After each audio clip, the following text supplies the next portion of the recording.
How's it going, everybody? It's PMdre back with another video, and welcome to today's Sunday lecture, and we're going to be talking about linear periodization. So last week we talked about the different phases of pyramids. So now we're going to be talking about linear. So pretty much linear is used by a lot of power lifters, a lot of athletes who are preparing for a competition. So what this means with the training, you'll start off with low intensity, high volume. And as you get towards the end, you'll go with high intensity and low volume. So what this would look like, let's say for example, you'd start off week 1 to say like week 4, let's say you're doing maybe about 4 sets and you're doing about 10 to 12 reps. And then you'll stay with a program like that for about 3 weeks. And then when you jump into the next phase, you'll be aiming for, let's say, about 8 to 10. And then afterwards, you go lower and lower. And from what I've seen from experience, it can get as low as 2 reps, because this will help you as far as achieving your maximum as far as your 1 rep max. And this is very important when it comes to competitions and so on. Why is it important for the everyday individual? Great question that you ask. So let's say you're trying to maximize your strength, something you can actually use in the real world. Yes, it's great putting on a lot of muscle, and you can put on muscle with this particular type of program, but the focus is mainly on power and strength. And this is something you can use in your everyday lives. So programs like these, since you're going to be going through phases, you got to be sure that you're slowly progressing with the plan. You do not want to get ahead of yourself. This is the reason why if you're in one phase, then stay in that phase for, let's say, like the minimum 2 to 3 weeks. And then when you do go up in the weight, there's no need to actually bring up the weight too high. So let's say, for example, you're doing from that week 1, you're like, hey, you know what? I'm doing a certain amount of reps with this particular kind of weight.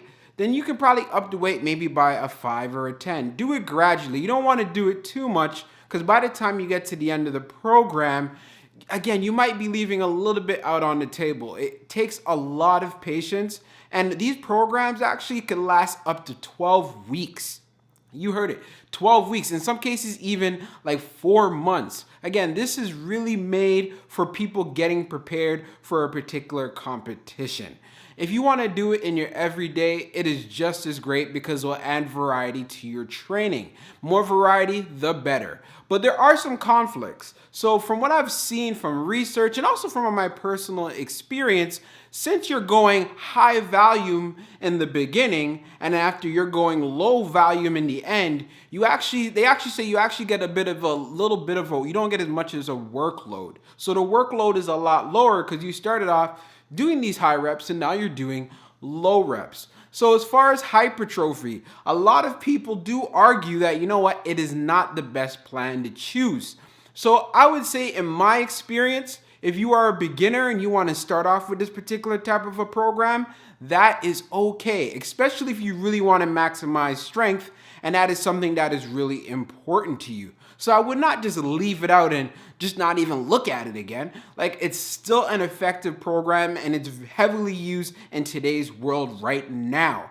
So that is the decision that you have to make, and whatever makes you feel good. And like I said, for beginners, you are going to make gains regardless in your first 2 years of lifting. So going on a program like this will be highly advantageous for you. And even people who are seasoned, experienced lifters still continue to use this program with actually really good effectiveness. So again, I'm not saying that this program is not the best. I'm not saying that this program is the worst, but it's one of those programs that I think you should actually take a look at. So again, we covered today was linear periodization. So stay tuned for next week, and we're going to be covering concurrent.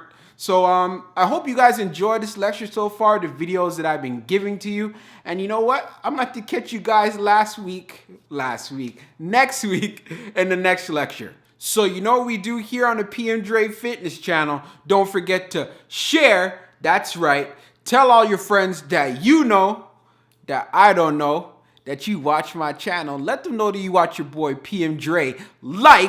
That's right, comment, and subscribe. If you like this video and you want to see more, then subscribe to my channel. Like, subscribe right now.